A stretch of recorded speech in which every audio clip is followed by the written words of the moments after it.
So today, guys, I'm excited because we are going to be taking a look at my most updated bunny build that I use for those hard dungeon battles or even just for farming in general. This is kind of my go-to build recently. I switched from bionic fuel, which I still love, and I'll show you guys a quick look at that, but that is not the build that we were using, and that's not the build that you guys are seeing in this video. The reason why I wanted to make a build that didn't use bionic fuel is because sometimes you need that HP to do those hard dungeons, right?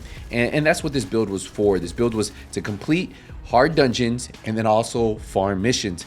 I don't use my build to farm intercept battles, so I don't go after those Colossus bosses with this build, but for everything else, you're gonna have the survivability you need, and you're gonna have the damage you need just by using your skills, and your weapons will be there just as a plus. Now, I will tell you, I am only level 17 with this build at the moment, so once I get it to 40, it will be closer, and I still have to use one more catalyst, and I'll show you guys what module I am switching back and forth from. So, and then I still have to decide which one I like the best. But overall, if you're looking for a build that's going to allow you to sprint pretty much long term, right? Like have that sprinting as you guys are seeing, this is gonna be that build. As long as you're getting kills, you will have that sprint, and we'll talk about it in a second.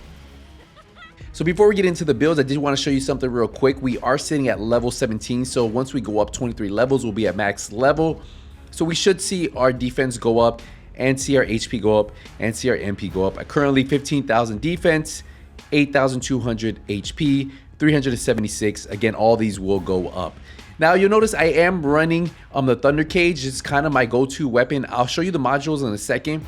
Firearm attack, critical hit rate, critical hit damage, and then bonus firearm attack versus Colossals. If you never plan on running your Thunder Cage in a Colossus battle, you can remove that. But again, I do use mine from time to time, so I like leaving that just like it is.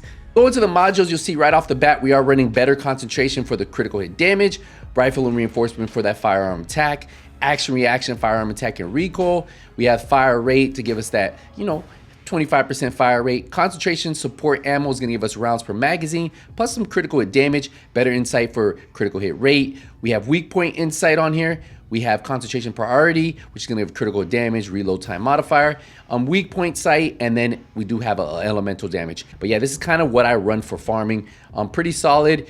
If you guys have any changes, you guys can. 468,000, not bad at all. I'm not really using this weapon to do any damage, but yeah, overall it's pretty good. If we go to my info, you'll see it's sitting at 30% critical hit rate with a 6.742 critical hit damage multiplier. Now, when I do get to the main bosses at the end of those hard dungeons, I always like switching to the Enduring Legacy because it puts out a ton of damage.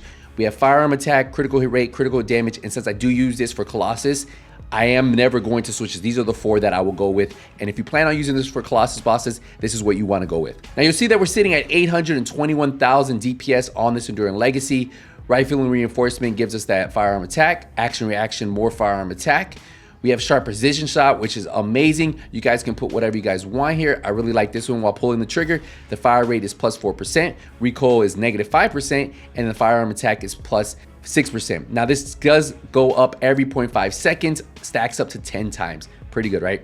We have better insight for critical hit rate. We have fire rate for that, fire rate 25%. Insight focus for critical hit rate and critical hit damage.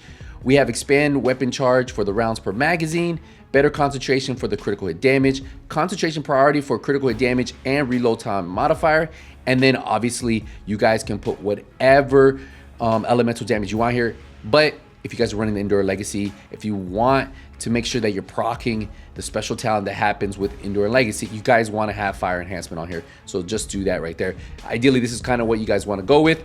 A great setup. You guys can tweak this however you want. Now let's get into the build, and then we'll get into the reactor and the external components. So if we go to our Descendant modules, you'll see I am running high voltage. Before, this is the build that I was running with bionic fuel. This is what I was running prior to this. I do love bionic fuel. I love how it works. I love playing that type of style. But again, a lot of people like this MP build because of the high voltage. You can swap out this high voltage for electric condense if you want, but overall, this is kind of what you guys want to go with. Now we have maximum conservation for skill cost and skill power modifier. We have MP collector. When defeating an enemy, instantly recovers 12% of max MP at 17% chance. We have focus on electric for electric skill power, skill cooldown. skill expansion for the skill effective range, skill insight for the skill critical hit rate, skill concentration for more skill critical damage, singular specialist for that singular skill power modifier because we are using our 2 and 3 the most.